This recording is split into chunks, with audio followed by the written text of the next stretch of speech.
A barrier is something that can keep people apart. It can prevent communication or even progress in one's life. But breaking barriers is often where growth happens. This week on Full Frame, we talk with those who are breaking barriers and taboos in the world of arts and culture. From embracing creative expression new to their society or building awareness around issues people just don't want to talk about.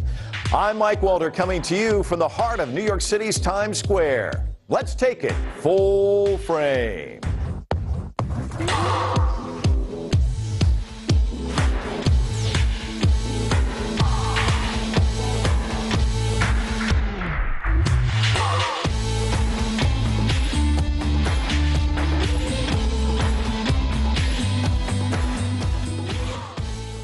Brian Wilson is a legendary American musician, singer, songwriter, and record producer. He's best known for being the mastermind behind the 1960s rock and roll band, the Beach Boys. While he continues to tour, Wilson's also pushing his other passion, which is breaking barriers about mental illness. Now in his 70s, he's part of a nationwide campaign to bring awareness to mental health issues faced by millions of Americans. Wilson's story is almost as amazing as the music he created. You name it, he faced it. He struggled with childhood trauma, drug abuse, and mental illness. I recently spoke with Brian Wilson about his struggles and about the 2014 biographical film based on his life called Love and Mercy. It stars actor John Cusack, who plays Wilson in the late 80s. I also spoke with the film's screenwriter, Oren Moverman, about the challenge of telling the story of a legend who's lived a long and complicated life. Brian, this is a quote from you. If the sound didn't make any sense, then I wouldn't know what to do. I'd be lost. It's instinct that tells me. I have an instinct for music or a feeling about it, and I'll have my feelings guide my hands. Is music just a part of you, or does it just come over you? Can you describe the process for us? Well, it's been moving me for like 53 years, you know. When I first started learning how to write songs and stuff, yeah. So that instinct was right there, right off the bat? Right, right. Yeah. So, Oren, what I love about the film is you capture that, and in a film, it's a very short period of time to convey this, but he's in the studio, or the character playing him, and it really comes through, this instinct.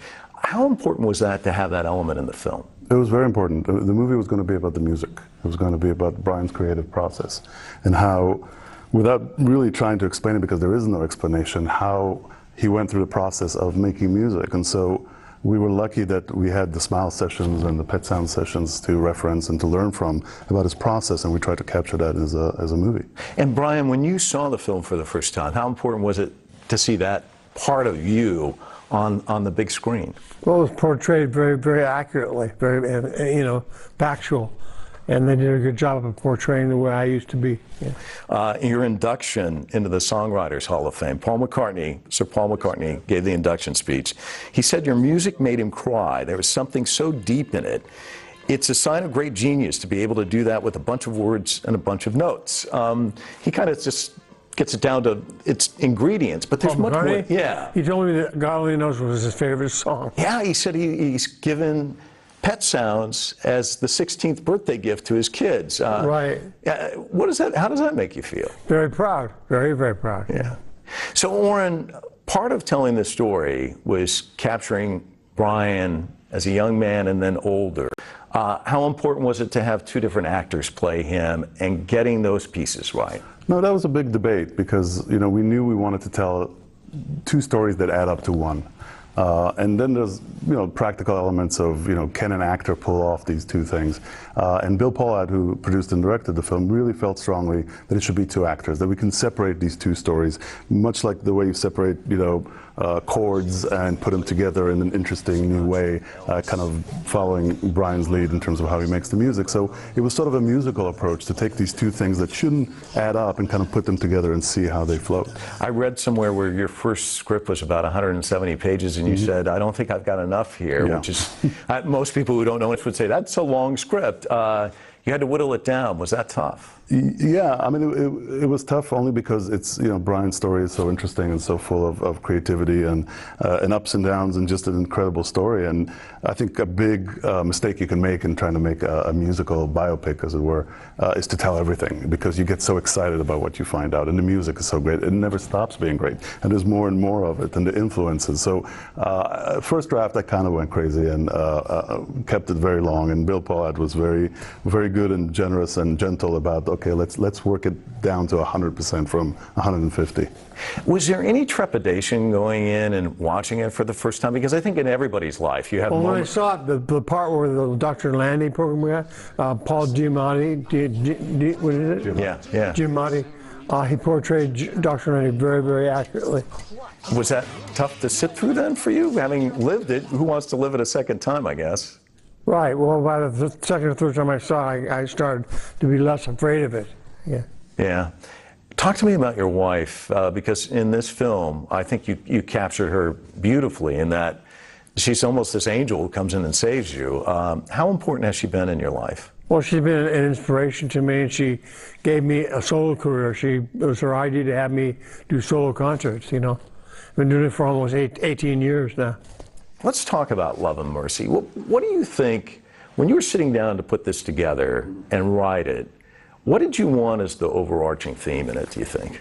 Well, I listened to this little piece that Brian did talking about Love and Mercy, the song, and how these are two profound emotions, and one actually maybe even stronger than the other. And that was sort of a guiding principle for this movie. It was going to be about love. It was going to be about how love saves the day. It was going to be about compassion and being open to getting better and to feeling better and to creating out of a period that is not very creative.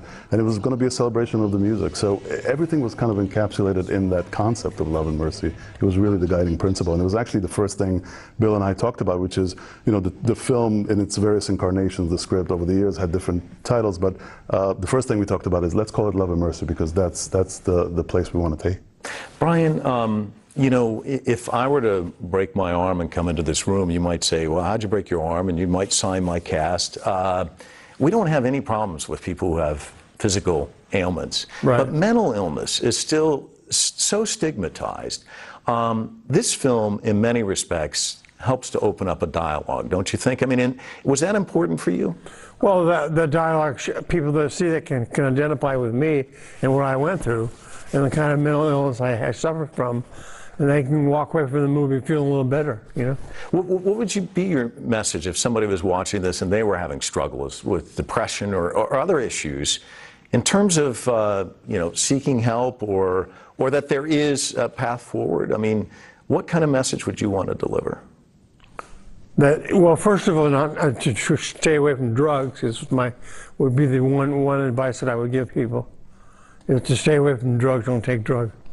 And Dr. Landy, in many respects, that comes across in the film, medicated you to a huge degree. Obviously, here's a guy who was supposed to help you, damaging you in many respects. Well, he taught me how to exercise and eat healthy foods. This is the one thing he did. Other than that, he medicated me too much. He kept me medicated, and I was under his control for 9 years, you know. Oren, capturing him as a character, and I know you watched a lot of interviews with him and that sort of thing. I mean, what was your takeaway about him? And well, you know, in order to do my job right, which is screenwriting, you have to fall in love with the characters. And this one was easy because it's very easy to fall in love with Brian, with Brian's work, with his story. My takeaway was just it's a very human story, but it's ultimately a story of triumph. Because I think in Melinda and how she came into his life, how she helped him, how she got him away from Landy is a real lesson of what needs to happen around mental illness, which is there's a need for love and support and a drive to make things better. And I think it sort of relates to having a family or having a loved one, but it also gets bigger about having a community, having a support system. So all these things were sort of floating through this story in this beautiful way.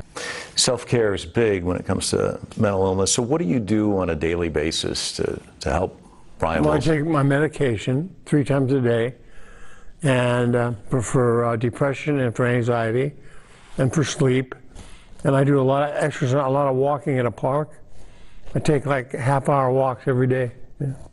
And I'd heard you say before, voices in your head, that sort of thing. I mean, auditory hallucinations. Yeah, so what's that like? I mean, what kind of a struggle is that? It's not really clear thoughts, it's just kind of like mumbling in my, it's like not really a clarity thing, just like mumbling.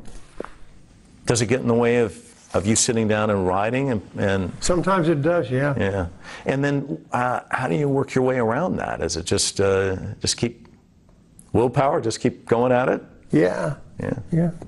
Oren, is that kind of an offshoot of this sort of thing, that you write a screenplay like this, it's your baby, it's out there in the real world, but it can open up a conversation? Yeah, absolutely. And actually, credit to Bill Pollard, because one of the first things he said when he was pushing the movie forward was he wants this movie to become a conversation piece that has to do with mental illness, that has to do with Brian's struggle and other, many struggles many people are experiencing. And so there was always a dream to use the movie not only as a piece of entertainment and as a great story and as a great celebration of Brian, but also as a tool to open up a dialogue and a conversation, much like the way the campaign to change direction is doing it. Destigmatize the conversation around mental illness. Know that we're all kind of dealing with it in our families and with our loved ones and with people we know about and some people we don't know about but follow, and have a conversation that will move society forward in terms of dealing with it. Brian, John Cusack said about you, he's incredibly tough, he's not perfect, but he's healthy and happy, and he's making music, and he survived. Michael Jackson didn't make it, Elvis didn't make it, Brian made it. I know that you like Gershwin quite a bit. What would you want your legacy to be? How would you like people to remember Brian Wilson? As a good harmony maker, was my first thing. And then, of course, a melody writer and a songwriter. But mostly the harmonies I did with the Beach Boys. What music do you listen to today? I listen to 80s music and some 60s, a little of everything. Is it good to listen to your own music back every once in a while? Yeah. Every now and then. All right. Brian, Aaron, thank you so much for thank you. the interview. Pleasure. Appreciate it very much. Thank you. Thank you. We'll be right back with a look at another artist whose life's work is breaking barriers.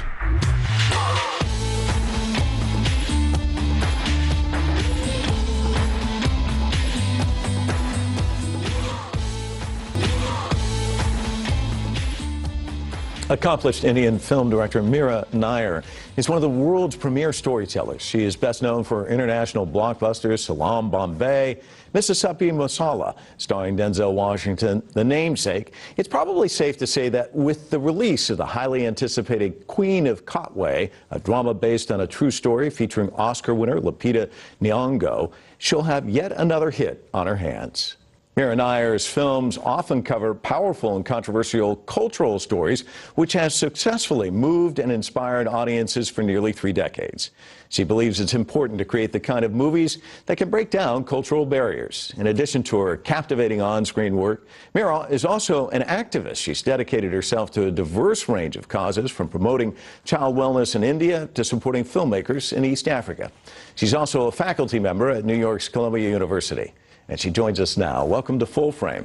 Thank you so much, Michael. And now I can add to the list Broadway, right?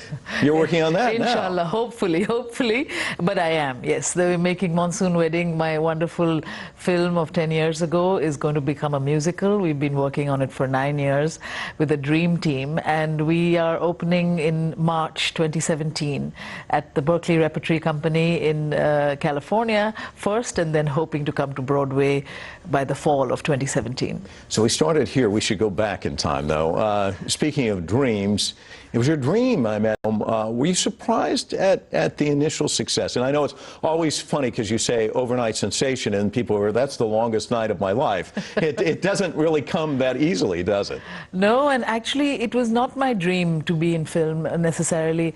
My dream as a child growing up in very small state in Orissa in East India was to see if art could impact the world, if art could change the world in any way. And I started started my life in actual political street theater, really inspired by the traditional sort of mythological tales that were told in practically in our village, you know, by actors coming through, speaking from the holy books in India, which are full of drama and full of good and evil. And that idea inspired the thought whether really can we express ourselves to impact the world. And that first led me into theater in India, and then I came to this country, to Harvard, actually on a scholarship. I applied and got in, and at the age of 18 left India for the first time to study theater here, but it was not politically interesting enough for me on stage there and in Cambridge, and that led me to stumble into documentary film. And I was very grateful, because at the age of 20 I figured out what I wanted to do with my life. But you're still anchored to that belief, aren't you? That Yes. that started this whole journey in a way, isn't it? Because one of the things I've watched some of your films, and the one thing I do not come away with is, wow, she makes schlock. And there's a lot of schlock made in Hollywood. You just don't. I mean, is that what guides you to accepting projects or creating your own work? Well, you know, life is short, and you must use your time to speak of what you want to say. And I am passionately involved with so many things that I see have to be addressed, you know, inequity, social justice, fun. I mean, fun is essential. I hate to make movies that feel like homework, you know. But I also believe that if we don't tell our own stories, no one else will tell them, you know.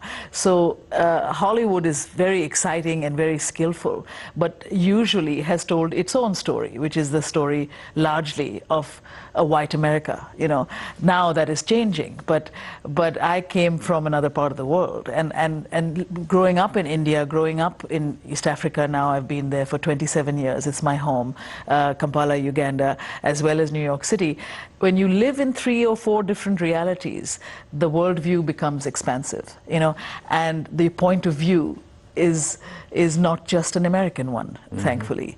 And so I always gravitate towards stories that create that dialogue. If you look at one of my last films, The Reluctant Fundamentalist, it was about, you know, how a young brown man, you know, growing up in Lahore, who ascends Wall Street and dreams of America as his home, how his life will forever change after 9/11 hits, and he will no longer be considered an insider here. And that dilemma, basically Jack Kerouac wrote On the Road, but this was the kind of Mohsin Hamid, the wonderful Pakistani writer, who wrote The Reluctant Fundamentalist as a novel, which then I adapted as a film, tells us our version of that story, but today, you know. Well, I was going to go there actually later, but you're there now, so I'll go there now. It's interesting. The 9/11 story, there's a prism, a window into that story. And by telling the story the way you did, it widens that window. It allows people like myself to see 9/11 from a different perspective. And that's important, isn't it? Very important. But people aren't making those kinds of films. So how difficult is it to go to a studio and say, I want to make this film, and it's fantastic, and look at it, and it's layered, and it's nuanced, and then they say, well, where's the action hero? Right? I mean, that's all that comes out anymore out of Hollywood. Exactly. I mean, firstly, if you're making The Reluctant Fundamentalist, you don't go to a studio. You know, and you have extraordinarily difficult times financing the film, despite the fact that it is full of film stars. You know, Kate Hudson's in it, Liev Schreiber's in it, Kiefer Sutherland's in it, the great Riz Ahmed is in it. You know, Om Puri, Shabana Azmi, we have movie stars literally from all sides of the world in it. But, you know, I had a lunch with a very successful English financier to finance this kind of global film, which Reluctant was. And he said, well, I'll give you $2 million if you have a Muslim protagonist. That's what he said. Wow. And it was helped a lot by the alcohol he consumed at lunch, but it was a truth serum, you know. But people often don't speak the truth. They'll tell you other things, but that's not a story they want to hear, which is precisely why I wanted to make it. But you have to seek elsewhere for people to support that. But that's very different from The Queen of Katwe Now, which is my new film, which is in my other hometown of Kampala, Uganda, a fantastically remarkable true story of Fiona Motesi, who sells corn in the most difficult slum. That's 15 minutes from my home, in fact. And she sells corn for a living, impoverished family, and one day she's in the quest for a bowl of porridge. She's taught how to play chess with used bottle caps of Coke cans, and in 1 year is sort of declared a prodigy, and at the age of 11 goes to Russia to be in the chess Olympics, but completely illiterate, cannot read or write, and how she plays chess as a game of life and death, which is essentially her life. It's a story of Fiona and her mother, played by Lupita Nyong'o, and David Oyelowo, who plays the remarkable Robert Katende, the real guy who taught chess to slum kids, and they call themselves the pioneers, and they are still at the forefront of African chess today, you know. And that was, you know, that was a completely different, you know, it's such an inspiring and fun and deeply a story that tells you that genius is everywhere. It's a question of how you look, how you nourish, how you recognize that, and how you know, as a society, can we bring that into being? We've got a trailer. Let's take a look at that, and then we'll talk a little bit more about the film. You would be disappointed. Hey, Fiona, how is your life? It is fine. Young girl, come inside. What is your name? Fiona. Could you please show Fiona how to move the pieces? In chess, the small one can become the big one. You can say anything you want to say. Chess helps us solve problems. But I'm gonna love you anyway. It teaches us to make a plan. If you didn't have a wall to hide behind, Use your minds, but you fall to pieces when your eyes met mine. and you will all find safety. Why are you letting her win? I'm not letting her. You can see 8 moves ahead. Checkmate. Checkmate. Checkmate. She won. You could be the best in all Uganda. Good. How can I become a champion? Sometimes the place you are used to is not the place you belong. You belong where you believe you belong. Where is that for you? It's interesting because I saw a Disney film last year with Kevin Costner where he's the track coach, and it's these kids who are... McFarlane. Yes, it was unbelievable. Disney is making a lot of films that really kind of extend the cultural barrier. I mean, it used to be that you'd go and see Dumbo or whatever, but talk to me about that. I mean, that's interesting what they're pushing out there, because this looks like a fantastic film. It interests me so much that I started watching some news stories about her and got kind of lost, but this girl's fantastic. She is amazing. I'm right now working with Fiona, the real Fiona Motesi, to prepare her Harvard College application. Oh, wow. Because she's just graduated from high school, she's 18, and she's a remarkable girl. There's no other way to say it, you know, and incredibly modest, but so focused, much like chess, you know, teaches you to be. I mean, it's a remarkable thing. At a preview screening last week in Brooklyn of Queen of Katwe, someone in the audience said, "This is the new Disney," and I really think it is. And I think that they are waking up to the fact that there are so many stories that sort of need to be told, and not stories that come out of the classic mainstream that they know, you know. And I sort of joke, I say this is the first modern African contemporary film tale that Disney has made in Africa without a single animal in it. You know, it's really a human drama, and I think that's remarkable. And they are Tendo Nagenda, a senior executive at Disney, came to me in Kampala with this idea to make this film about 4 years ago. And it's just been really the most positive experience I've had in a studio, where I feel at the end of it, Queen of Katwe is a singular independent voice. I mean, it's still very much a film I would make for myself or, you know, independently, but it's really with the support and the, you know, fostering by a mainstream, the most, in fact, mainstream and powerful studio today, which is Disney. You know, it's interesting when people get into journalism, I like to say a lot of us get in because we want to give a voice to the voiceless, and clearly your films do that in many respects. But the difficulty of doing that in your job versus mine is immense. with the support of Disney, I mean, do you see, and the success of these films gradually starting to gain some traction, do you see it opening? Do you see, when you look out at the horizon, is it closing or opening? Well, on the one level in the Hollywood marketing system, it is still the tentpole franchises, it's still the superhero blockbusters. It's getting more and more away from, you know, human dramatic stories. Television, especially in this day and age, is really providing that in an extraordinarily introspective and very experimental, sometimes very challenging and you know, way, which is almost, they call it the new cinema. But now I feel definitely a sense of opening and awareness, not just for to reflect the desperate inequity between male directors and female directors in the film mainstream, to address that, you know, as women directors, we have made films that have completely impacted the box office, just like our counterparts. But this voice has been so sort of almost systematically put aside and very hard to counter.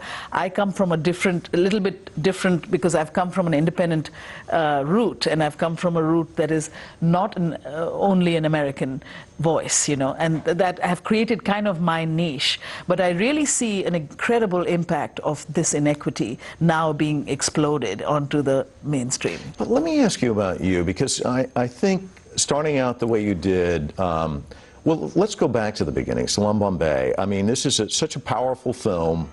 And starting that way, I mean, and this adherence to what you started out with, this belief system, at some point, and I saw at one point you turned down an offer to do the Harry Potter film. I mean, at some point, everyone keeps drawing you in this direction, but you're staying true to yourself. There has to be moments along the way where you get discouraged and say, when are people going to get with it? I mean, these films are really important. Are there times like that, and what keeps you going? You know, the fact that you had to wait, I think, says yes. It is. You know, I've now made movies for about 30 years, and I have recognized the privilege of inspiration.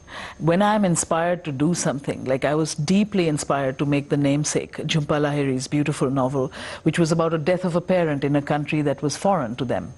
I read that novel a week after, you know, went in this country that was not her home, and I just felt such a bolt of solace and inspiration from Jhumpa's story that I had to turn down everything, Harry Potter included eventually, to make The Namesake, you know. And I recognize that, and I also recognize when I'm not necessarily inspired and I'm being offered by this or that, and sometimes I lose my way, you know. Not very often, but I have done that too. So and also making a film is an incredible privilege, but it's also a sacrifice of all other aspects of life. I'm a very devoted family member. I'm a mother and a daughter-in-law and a you know, sister and a you know, wife, and I have a big life. I have a free film school called Maisha in Uganda, in Africa, because I really believe that African stories should be told by Africans, and I have, you know, I'm an activist, so in many other ways. So making a choice, you spend your 2 years of your life making a film, is a very careful choice for me. And usually it comes from inspiration and adrenaline, of something that I just have to say, you know. It's not a namby-pamby decision, you know. It's not something that, oh, I could do this or I could do that. It drives me, and I listen to that. I wait for that, you know. And so I pick carefully, or I'm sometimes picked by the subject. It just drives me, you know, like Queen of Katwe, you know. I've lived in Uganda 27 years. It is my home, and it became this film consolidation of that feeling, you know, of being inspired by the dignity of our people, and yet not a single positive story being told about the entire African continent around me, you know. And I thought, what the hell, this is happening right here, you know, and this can really wake people up, and yet it's not a lecture, you know. It's a journey that will hopefully transport you. It's interesting, you tell the story, but you also lift up the people in the community. I mean, this film school, and I saw a little clip on YouTube with David Oyelowo talking to the students. I mean, these kids in Kampala probably never imagined they'd ever be sitting here with this guy and he's talking about his craft. I mean, when you can converge both worlds that you're in and create such an impact, I mean, that's got to be such a huge payoff for you. It is. It's an extremely rewarding thing to, you know, wander in the streets of Zanzibar and think, and then suddenly somebody will come out of the left alley and he say, "Aren't you Meera Nair?" And I say, "Yes." And he said, "You know, you were the beacon. Your school was the beacon. It was some place I could go towards. It's also a free school, so we invite anybody who can make it." And I wrote a screenplay, you know, 4 years for your school, and now I made a film, and now I'm a filmmaker, and I'm here. And when I come across that, and the idea that the school has become a beacon for people as a place that we are listening for voices of our own continent, then it's very beautiful. Because we are also, this is the most powerful medium in our world now, you know, cinema or the motion picture. And Africa is a continent of storytellers, you know, ancient storytelling tradition, but no bridge to take that storytelling into the bridge of cinema, which is now the most powerful medium. And that is what Maisha, our film school, offers and does. And then I also want to ask about when a film's up there on the screen and you're in the audience, are you watching your film, or are you watching the people responding, and are you looking for those key moments, and what do you want to hear when people leave the theater? Well, when the film just opens, I'm definitely bopping in and out of movie theaters, hearing how it's going, you know. But that lasts for about 2 weeks tops, you know, and then I must say you know, then I move on. But in the beginning, it's an extraordinary thing to see the impact and sometimes the non-impact. But in this case, the impact is extraordinary for Queen of Katwe, and it's cool to see, you know, and you learn so much, you know, about the fine points of what is landing and what is not. But the great thing about making film is I do a lot of this while I'm making the film. I'm testing the film. Not just as, you know, just even for myself, you know, to see what is really becoming clear and what is not. Because I have made films about, like, other cultures, as they put it, you know, my cultures, you know, India, Africa, you know, so many places that are not necessarily, you know, known to this part of the world. So I like to create films that never pander to what the West does not know about us, and yet be so specific and local that they become universal, because you understand, regardless of where you're from, that this is truthful. And that is something I never underestimate an audience to discern. People anywhere know whether something is truthful or not. And that's what I look for when I'm testing my films, is that landing? Because confusion prevents clarity. And I have to create a clarity that then allows whatever my intention is, whether it's emotion or violence or whatever it is, to reach you, you know, and only clarity can take it there. And so that's what's interesting, to see whether the sort of creative experiment is working each time or not. Meera, thank you so much. Thank you so much. Thank you, Michael. Coming up next, see how black women are breaking cultural barriers on Broadway.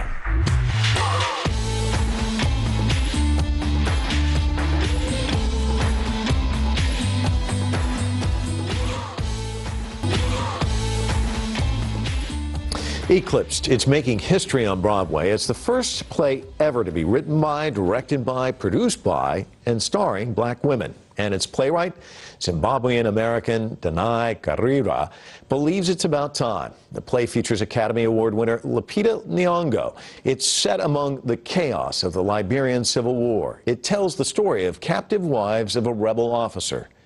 You may know Danai for her work as an actress. She's the star of the popular TV series The Walking Dead.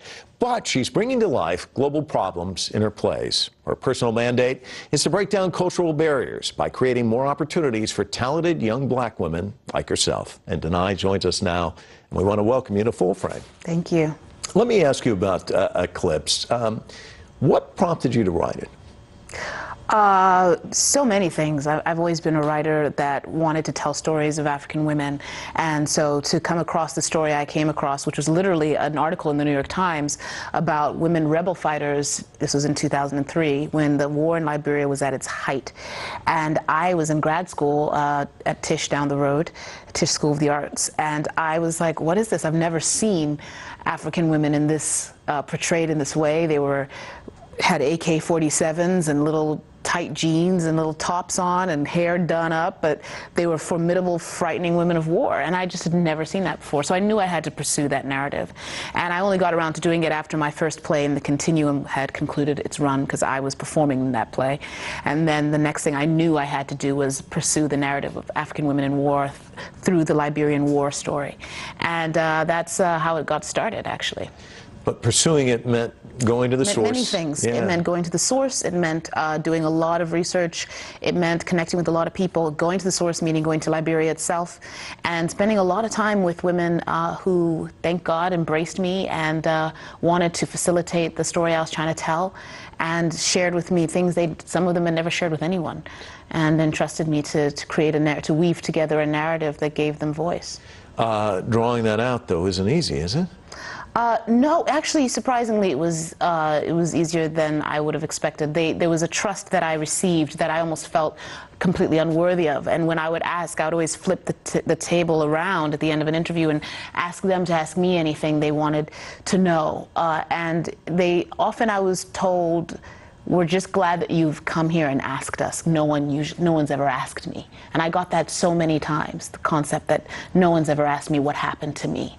And one mother told me the most devastating story I've ever heard about her daughter and how she died. And she had been asked many a time about her story. And she really railed into me when I first met her about people coming and asking her. And I said, I so agree. And I said, I can leave right now. And I totally understand that this is invasive. And she said, no, stay where you are, because it helps me to share this with you. It helps my heart to share the burden. And so it was really kind of this amazing experience, very transforming for me, actually, to spend time with these women. But holding on to their stories and bringing their stories to life, I mean, that's a burden in itself for you, because you want to stay true to their story. You want that story out there. And I always suspect when somebody's writing this story, when they're sitting there at the keyboard, replaying in their mind what they've heard, that the tears must come cascading down. I mean, talk to me about that emotional period of putting it to paper. Well, I mean, the thing that is very important is I immerse myself in all the research, all the voices, all the experiences that I can, and really allow myself to really be soaked, saturated with it. And then I have to allow myself to, and this is going to sound like an irreverent term, but I have to allow myself to play, because I have to allow characters to come to life that are full and rich and real and alive, and whose voices I can hear, but they're their own voices. And so that it involves a myriad of emotions, and the play involves a myriad of emotions, because I'm showing women who are fully formed. They are women who have chosen to survive a brutal war zone, and they've chosen to do it through ways that you might find surprising. So you have to allow yourself to play, and that means you navigate through several different experiences emotionally. And yes, at times it should bring you to tears. You should weep, and you should weep a lot. I have a friend of mine, Lori Grinker, who's a photojournalist who was in Liberia during the Civil War and took some images of child soldiers. And I remember one as this young boy, Otis, and you look at him and you look into his eyes and there's just nothing there. And about 12, 13 years old, and I said to her, I said, you know, you should go back like 10 years from now and take a photograph of him and see, you know, what's happened to this kid's life. How has he been damaged by this? And I'll never forget what she said. She said, yes, I should do that, but who would care? She was so frustrated by trying to cover that war and trying to get people interested in it. And yet you've been able to do that. Did you ever think there's going to be this barrier, like who's going to care about these women? Or did you just know, I'm going to make them care? You know, when you're born black and female, the who's gonna care question comes up, but you don't you have to just ignore that. You have to look at, you have to have what I sometimes call your fairy godmamas, you know, your Maya Angelou's, your Harriet Tubmans, you know, your Cicely Tysons, whoever, but there are women who have broken barriers in the past. So that's your legacy. That has to be your legacy. You know, you have to say, I care about this, and I'm gonna do it to the best of my abilities, and I'm gonna put it out there. And I believe that there will be a response, and I'm gonna do it. And that's definitely something I decided before I even started creating narratives, that I saw the lack, I saw the dearth of narratives that covered women from where I was from, and I was gonna put it out there. And I can't second guess it or edit responses before I create it. I have to do what I'm called to do, which is to be a creator of works. I have to trust that the right people will come along and receive those works and will champion those works. But I can't stop myself before I start, because then I'm depriving someone of their voice. And speaking of championing, it's pretty amazing. I mean, the playwright, the director, the actresses, I mean, it's all out there. Was any of it a challenge, or were you just like hard charging, I'm going to make this happen? Well, listen, I mean, it's all a process. It's all a process, step by step by step. And actually, it's the first play on Broadway with an all-female creative team, not just all black female. There's never been a play on Broadway with a woman director, woman writer, and woman cast of any color. So that is kind of an amazing realization, that we still had that barrier to break. And strangely and amazingly enough, it was done by a play about African women, by African women. Our cast and our creative team is all African, except for one Haitian who might as well be African. So Honorary that is... member. Huh? Honorary member. Yes, completely. So, you know, there's something very special about that. But yes, I mean, I was thinking this earlier, there's definitely something about intention. You have to function with intention. And also for me, as an artist, I listen to the nature of the beast. This particular play, it was definitely a play I was going to create with an all-female cast. There was, the title, Eclipsed, is about the light that's blocked of some people in the world we don't get to see, we don't get to hear, but they have such astounding potential. And the point of the play is you're going to sit with them for 2 hours, and you're going to walk away and never think of them as just a statistic again. That's the goal. So yes, definitely, it was very intentional to create an all-female cast, not to have a story about women, but some man is at the core being, you know, seen and heard a lot. You know, no, let's just take them out of the equation. All we ever hear about when we hear about war are men. So how is men? So how about we just take men out of the equations and look at the women and see the experiences that they have as a result of wars that they didn't create. So that was definitely intentional. Having a female director, what I call these actresses to do with what's on the page is no small feat. I mean, honestly, they have to, at the flip of a dime, they have to turn from being humorous and very, you know, quirky and alive in their characters' idiosyncrasies to being very, very caught in the darkest of trauma. So they have to have quite a breadth of humanity. They also have to be quite fearless. They also have to be a deeply cohesive unit and ensemble. So all these things required, to me, after some experiences I had in the very beginning, I knew it required a female director. And that was something Liesl Tommy just fit like a glove with this narrative from the get-go. And though there have been several productions across the world at this point, she is definitely the director who I feel fits like a glove with this narrative. It's interesting you think of the two H's, heavy. I mean, it's heavy material, but humor, and humor is definitely a part of this play. How important was it in helping to drive the narrative? Very important. I mean, to me, I think my goal is definitely to be very authentic, but also accessible. But my goal is also to give the fullest breadth and multidimensionality to the African narrative. And I think that that is something that I grew up not finding, not seeing, searching for, and finally having to do it myself. And so, yes, it was very important to me to find these. And they really spoke to me. I know it's going to sound a little kooky, but some writers will say this, and I'm no exception, that narratives or characters start to talk to you, and you start to hear them, and you start to hear their voices, and they start to just you start to just write what you're hearing.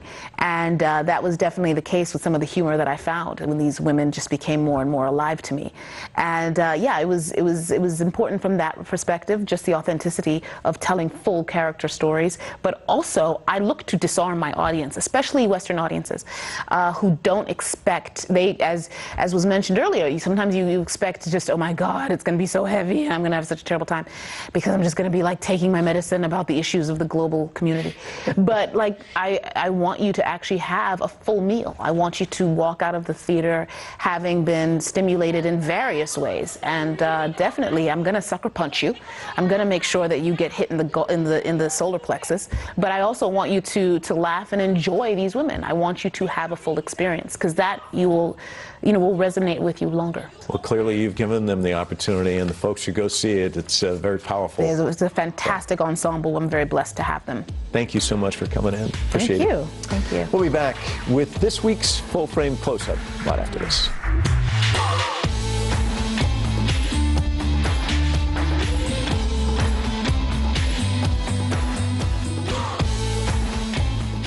Originally a novelist, Gish Jen delved into nonfiction writing after reading her father's memoir on life in China.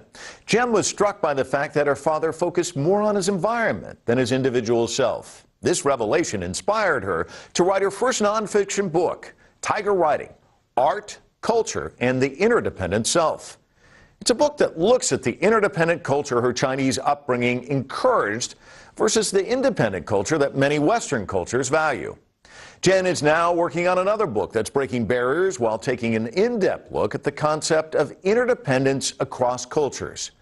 Full Frame visited Gish Jen in Boston, where she helps us understand the impact of interdependence on art and culture.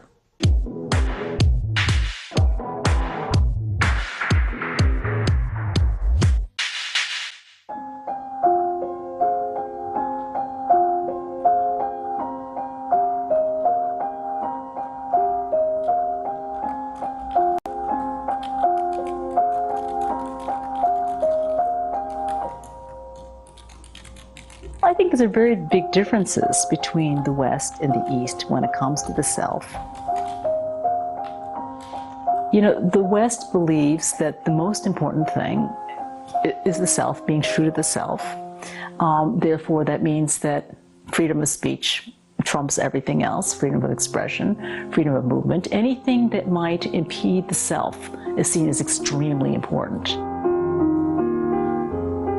From the Eastern point of view, the self is not the most important unit. You know, the society is the most important unit, particularly often the family. I'm Gish Jen, and I'm a novelist. I also write some nonfiction.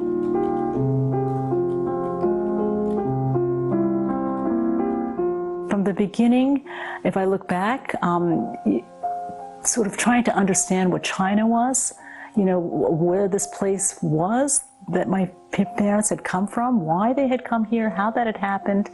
From the very beginning, that was a very important part of my writing mission, if you will.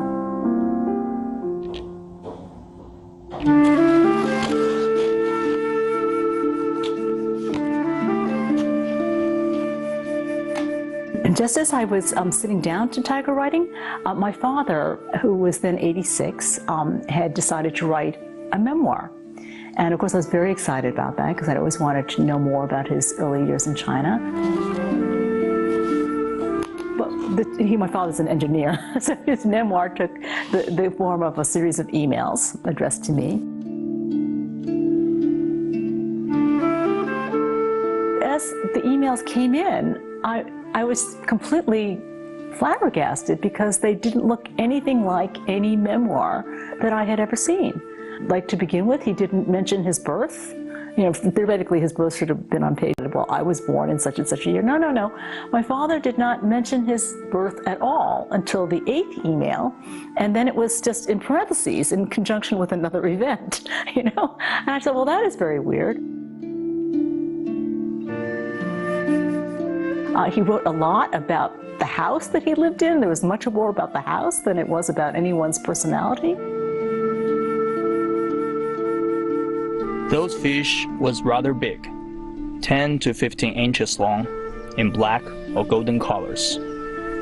I would get up in the morning, stay under the shade for a few hours, just to watch those fishes.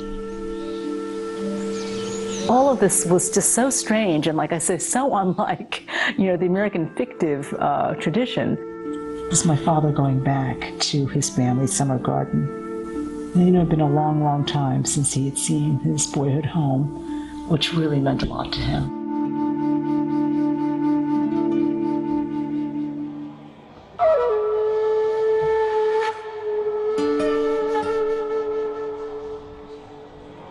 Western art was not always so individualistic. And so if you look back in the Middle Ages and so on, you'll see, for instance, everybody painted the Madonna and Child.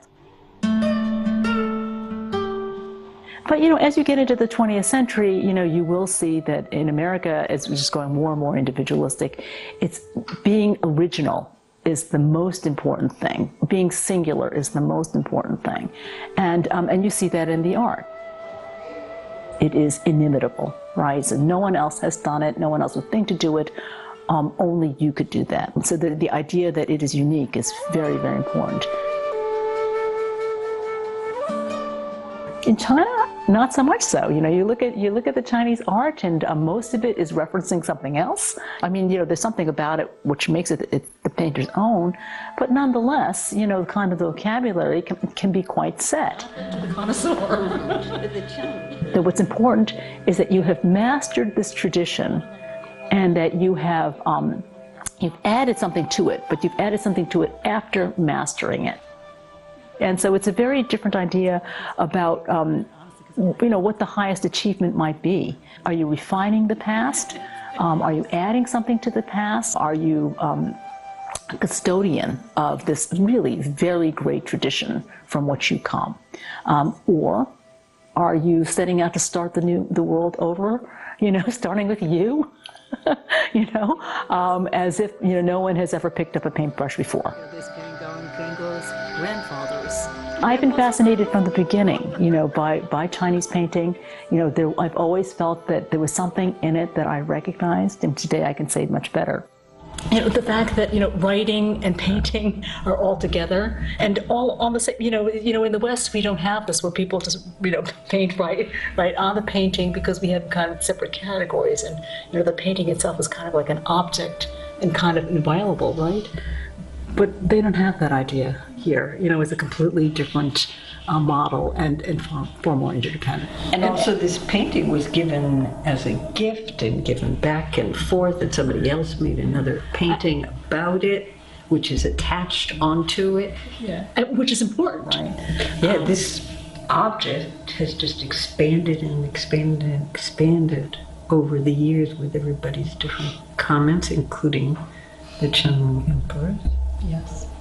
And this is exactly what they would have done, like my ancestors, as they sat there, by the lake, they would have taken something this out. Just as Nancy has been, these kind of people have taken this out so that I could see it.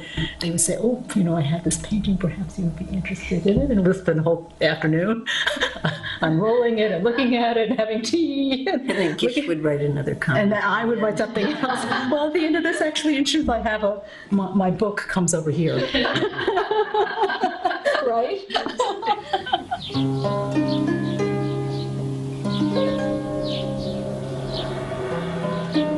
I consider myself both independent and interdependent. So I consider myself what I myself call ambidependent. Some people are ambidextrous, they can use both hands. I feel that I have both selves in me.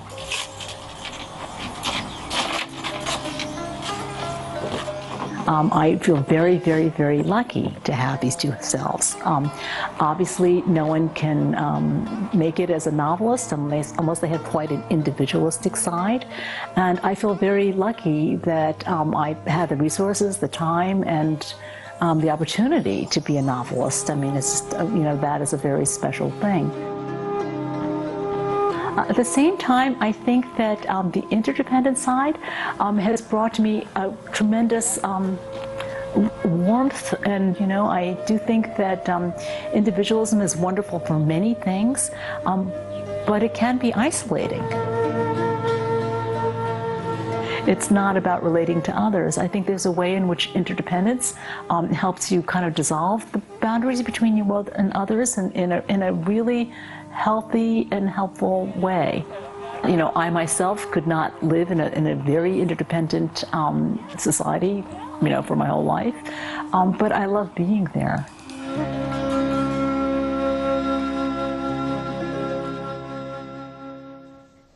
That's it for this week. Join the conversation with us on social media. We are CCTV America on Twitter, Facebook, and YouTube.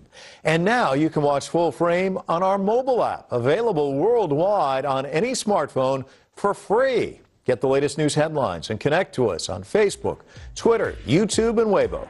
Search CCTV America on your app store to download today. All of our interviews can still also be found online at cctv-america.com. And let us know what you'd like us to take Full Frame next. Simply email us at fullframe@cctv-america.com. And I'm Mike Walter in New York City. We'll see you next time.